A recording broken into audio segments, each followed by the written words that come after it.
खाण्यासाठी तयार आहे आमरस पोळी। नमस्कार, चला बनवूया पुरणपोळी।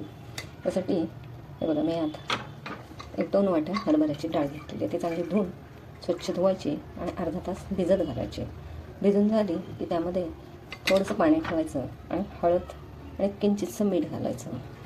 तेल घालायचं 1 चमचाभर, पोह्याचा चमचा भरून तेल घालायचं आणि डाळ चांगली शिजवून घ्यायची। डाळ चांगली शिजली त्याला 3 ते 4 शिट्ट्या काढायच्या। फक्त डाळ अर्धा तास भिजत घातल्यामुळं डाळ लगेच शिजली जाते।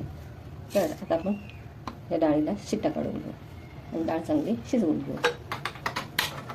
पुरणपोळी करताना भरपूर टिप्स अशा सांगितलेल्या आहेत, त्या नक्की फॉलो करा आणि मस्तपैकी टम्म फुगणारी पुरणपोळी तयार करा। मी डाळ शिजवून घेते आणि तिकडे कणिक मळून घेते। हे बघा, मी असं पातेल्यात अशी मऊ, एकदम जास्त घट्ट मळायची नाही कणिक, अशी कणिक मळून घेते। यामध्ये तुम्ही हवा असेल, तुमची पोळी जर फुटत असेल तर थोडासा मैदा घालायचा, म्हणजे पोळी कधीच फुटत नाही।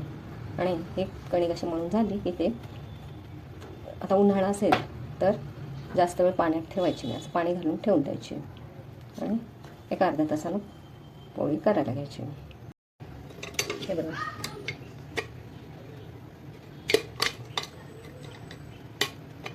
आता हे जेवढी डाळ आहे तेवढीच डाळ अशी चांगली शिजली पाहिजे, आतपर्यंत शिजली पाहिजे।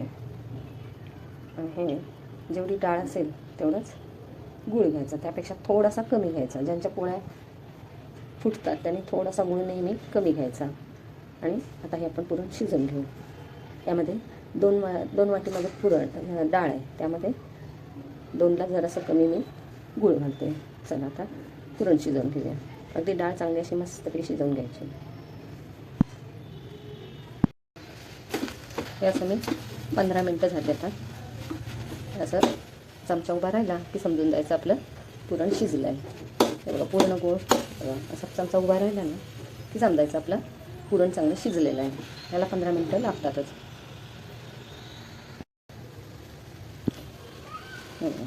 हे आता पुरण आपलं शिजलेलं आहे, त्यामध्ये थोडीशी वेलची पावडर, बडीशेपची पावडर आणि सुंठ पावडर मिक्स करून चांगलं परत हलवून घ्यायचं। आणि आता पुरण यंत्रातून बारीक करून घ्यायचं पुरण। हे बघा, असं मी पुरण वाटून त्यामध्ये परत सुंठ आणि वेलची पावडर टाकून हे असे गोळे करून घेतलेले होते। हे पुरणाचे गोळे करून घ्यायचे आणि हे कणकेचे सुद्धा असे गोळे करून घ्यायचे। असे छोटे छोटे गोळे करून घ्यायचे आधीच, म्हणजे आपले हात स्वच्छ राहतात। माझा तवा इथे मी तापायला ठेवला। त्यातून आणखीन एक ट्रिक सांगते। तर तव्यावर आपण जर काय आधी केलं असेल ना तर त्याचा वास येतो। ऑमलेट केलं असेल किंवा बटाट्याची भाजी केली असेल तर त्याचा वास येत राहतो। त्यासाठी तो वास जाण्यासाठी त्याचं एक गोळा करायचा कणकेचा आणि तो चांगला असा फिरवून घ्यायचा, म्हणजे सगळी घाण असते ती या गोळ्याला लागते। असा ठेवून द्यायचा। एक मी आता पोळी करते। बघा, आता मी तुम्हाला पोळी लाटायची कशी ते दाखवते। तसा गोळा पिठात असा गोळवून घ्यायचा आणि मग त्यामध्ये असा उंडा भरून घ्यायचा आणि असा ओढत त्याला माझी पोळी तयार झाली। असं पूर्ण पॅक करायचा। पॅक केलेली बाजू हे अशी दाबून घ्यायची। दाबून घेतली की त्यामध्ये असा परत कणकीच्या पिठामध्ये कोरड्या पिठामध्ये बुडवून घ्यायचं आणि अशी पूर्ण असं हलवून घ्यायची, पूर्ण अशी फिरवून घ्यायची। त्यामुळे काय होतं, पुरण हे सगळीकडं जातं आपलं। आणि जास्त पोळी लाटायची नाही, त्यामुळे फुटते कधी कधी। जर तुमची पोळी फुटत असेल तर जास्त अशी हातानेच मोठी करून घ्या आणि 2-3 लाटणे फिरवून घ्यायची। हे बघा, तशी जर फिरवून घेतले की पुरणसुद्धा सगळीकडं पसरलं जातं।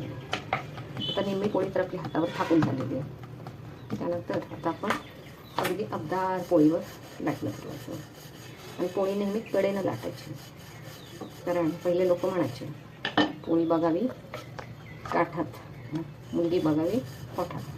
त्यामुळे अगदी अबदार लाटायचे, असं कडेनं लाटून घ्यायची पोळी नेहमी। 2दा फक्त पलटी करायची, असं स्वच्छ करून घ्यायचं। पोळपाट स्वच्छ, लाटणं स्वच्छ, लाटणं सुद्धा अगदी अजिबात त्याला कणिक राहता कामा नये, तर पोळी पूर्ण हे होते। जे कडेला टाकायची मस्तपैकी एकदम. पहिल्या 1-2 फुटतात काही वेळ, त्यावेळेस ते छोट्या करायच्या आपण, आणि एकदा जम बसला की पोळ्या मोठ्या करायच्या. पूर्ण कशी पोळी झालेली आहे मस्तपैकी. यात आपण भाजायला घेऊ.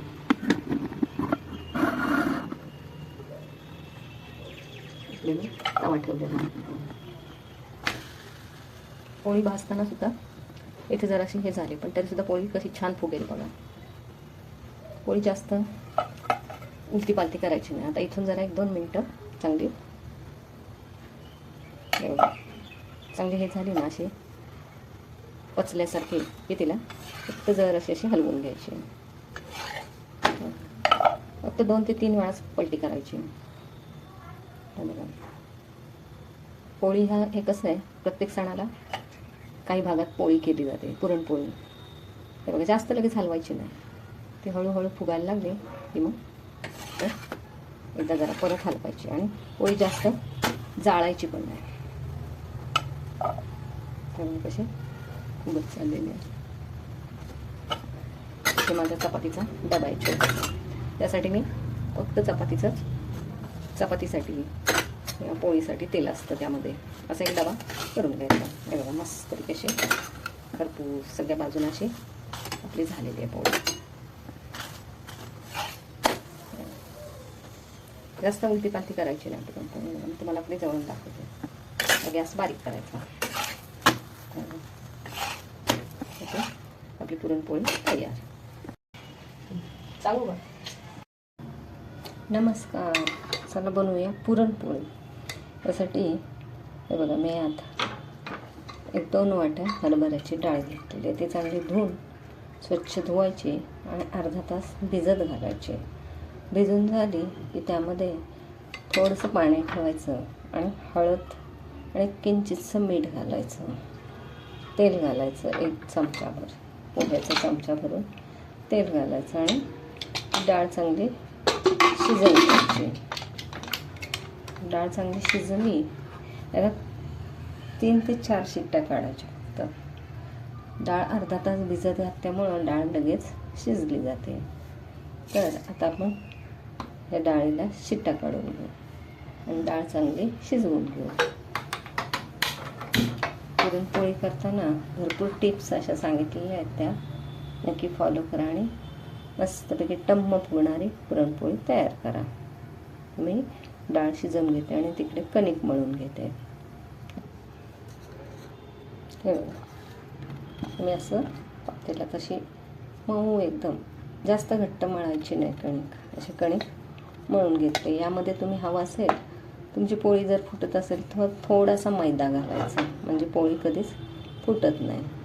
आणि हे कणिक अशी मळून झाली की ते आता उन्हाळा असेल तर जास्त वेळ पाण्यात ठेवायची नाही. असं पाणी घालून ठेवून द्यायची आणि एका अर्ध्या तासानं पोळी करायला घ्यायची.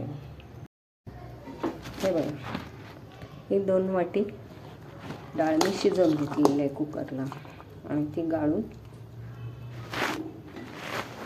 त्यामध्ये असा 2 वाटीला जरासा कमी गूळ घ्यायचा, थोडासा कमी घ्यायचा.